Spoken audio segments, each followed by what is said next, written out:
অনেকে বলে থাকেন যে আসলে কোন কন্ডোমটাতে বেশি স্বাচ্ছন্দ্য বোধ বা বেশি যৌন তৃপ্তি পাওয়া যাবে।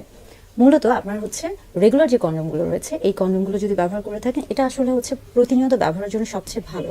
তবে আপনি চাইলে আপনার পছন্দ অনুযায়ী ফ্লেভার্ড কন্ডোম বা কালার কন্ডোম ব্যবহার করতে পারেন। এছাড়া আমরা যদি বলে থাকি যে কিছু রয়েছে আপনার আমরা বলে থাকি যে ডটেড কন্ডোম রয়েছে, যেগুলোতে কিছু কিছু ডট ডট দেওয়া থাকে। এটা অনেকে পছন্দ করে থাকে, তবে এটা কিন্তু রেগুলার কন্ডোমের মতো ব্যবহার করা উচিত নয়। আবার কিছু রয়েছে রিড কন্ডোম, সেখানে কিন্তু আপনার কন্ডোমের গায়ে সোজা সোজা কিছু দাগ থাকবে। এটা পুরো কন্ডোমের মধ্যে থাকতে পারে অথবা শুধু শুরুর দিকে থাকতে পারে। এটাও কিন্তু নিয়মিত ব্যবহার করা উচিত না। অর্থাৎ রেগুলার কন্ডোমটাই কিন্তু সবচেয়ে বেশি ভালো। এবং এটা কিন্তু দেখা যাচ্ছে যে আপনি যখন রেগুলার কন্ডোম ব্যবহার করবেন তখন কিন্তু আপনার স্বাভাবিকভাবে আসলে যৌন তৃপ্তি যৌন তৃপ্তি বা সুখটা কিন্তু নির্ভর করছে আপনার উপর। কিন্তু স্বাভাবিকভাবে আমরা বলে থাকি বা দেখা গেছে যে স্বাভাবিক বা রেগুলার যে কন্ডোম রয়েছে এটাতেই মূলত সবচেয়ে বেশি যৌন তৃপ্তি পাওয়া সম্ভব, বা এটাতেই সবচেয়ে বেশি মানুষ স্বাচ্ছন্দ্য বোধ করেন।